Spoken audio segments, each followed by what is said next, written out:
Hey everyone, it's Dave from Dave's Ohio Barbecue. Today we are going to be making chicken wings on the pellet grill. We're going to get them crispy and we are not going to use any sort of coating, any sort of breading, nothing. Stick around.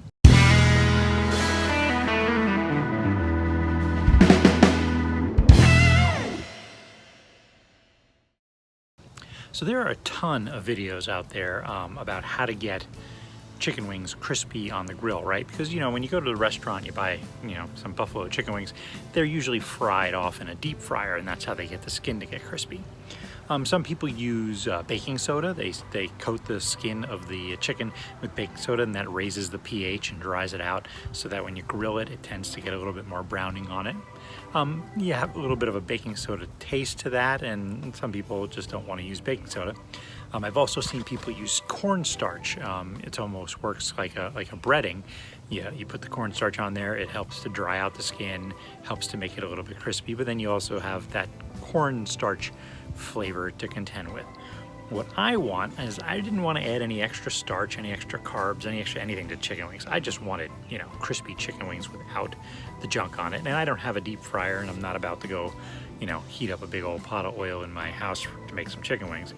I wanted to get crispy chicken wings on my pellet smoker with that great smoke flavor, and still a really, really crispy, like bite through skin. That's what I was looking for.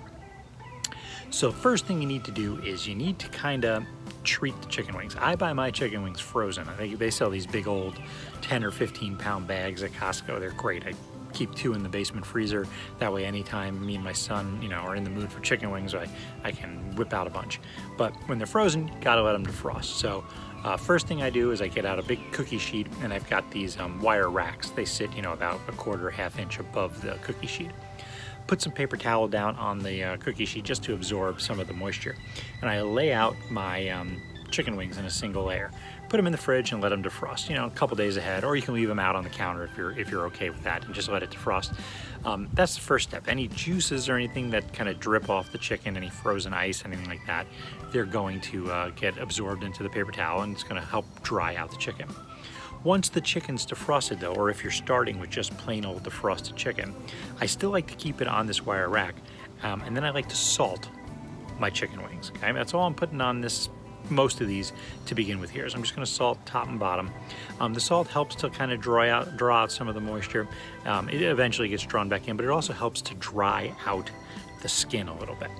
Again, I'm going to leave them up on the wire rack, put them in the fridge. If you're comfortable with putting them in the fridge uncovered, that's ideal, because your refrigerator is a really nice, like cold, dry environment, and that'll really help to dry out the skin even more. If you're not, then just cover it with some saran wrap, or if you got a bunch of stuff in your fridge, cover it with some saran wrap, chuck it back into the fridge. And I like to do this at least the morning before, the morning of my cook. So if I'm cooking them tonight at 5, do it in the morning sometime, or you could even do it the night before if you were, organized enough.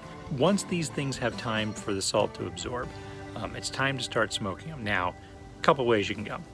You can put some rub on it. I'm going to put a little bit of this pork barrel barbecue rub on just a handful of the wings, just to kind of give them a little extra flavor. And then a lot of them I'm just going to leave plain. You can put a little pepper on there if you want, but I just usually like the salt, because I'm going to let the sauce that we put on there, the chicken wing sauce, kind of do the work for me. That's where most of the flavor comes from anyway. The wings are just there for, texture and chicken flavor. Before we start cooking these wings, do me a favor and press that subscription button down there on the bottom, and that little bell too, so you get notifications every time I make a new video. It would help me out significantly. So for these chicken wings on the pellet grill, it's sort of a two-step process. I want the smoke flavor, because that just makes everything better.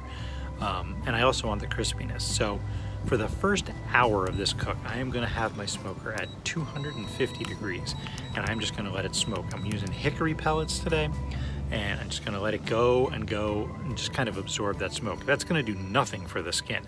If you were to just smoke them at that temperature for a couple hours until they were done, you would have some rubber latex coated chicken wings, and they'd kind of be gross. So after the hour at 250 is gone, the wings have absorbed all the smoke they're going to get, I'm going to jack that temperature up. I'm going to put it up to about 400 degrees on my smoker.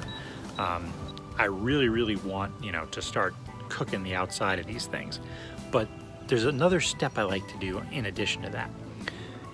When you fry chicken wings, you're encasing them in oil, and that'll help in this situation as well. So what I like to do is I like to melt some unsalted butter. I've already got salt on the wings from before. And before we start this next period of cooking at 400 degrees, I'm gonna coat with my brush both sides of the chicken wing just with melted butter. That butter is gonna really help to like kind of almost do a fried texture on the outside and really crisp up the wings. Now, it usually takes about an hour to get to my desired doneness here, and I tend to move the wings around a little bit because different parts of the smoker are warmer and cooler. I want them to even out. But basically, what you're looking for is this color right here. When you can achieve this golden brown outside, you're done. If you want to take a temperature, I mean, chicken wings are hard to get an accurate temperature on, but if you want to take a temperature, look for 165 degrees on the wings. But you can pretty much rest assured, as long as your wings were defrosted and you get this golden, awesome brown color on the outside, they're good to go. Now for the sauce, I'm not going to actually show you the making of the sauce. I have another video that I did earlier. You can link to that up here, where I show you the ingredients to my 3 favorite buffalo wing sauces. For these wings, I'm just doing buffalo sauce and maple teriyaki on them because those are my kids' two favorite flavors. Also below in the description, I will put the recipe for the sauce and the instructions on how to mix it up and everything. But once you let these cool for a minute, put the sauce on them, coat them, and you are ready to go. These are delicious, super crispy, super bite through. Everyone loves them. Super good, and no real extra gunk that you gotta put on there to change the consistency. As always, thanks for watching. Make sure that you subscribe to my channel, hit the notification bell. That way every time I make a new video, you'll get told about it. Also follow me on social media. I am on Twitter and Instagram at Dave's Ohio Barbecue, and I also have a Facebook page. Just go to Facebook and search Dave's Ohio Barbecue and you'll find it. I have a lot of videos coming out. It's starting to get warm here in Ohio, so I should be pumping them out pretty easy. Thanks for watching. I'll see you next time.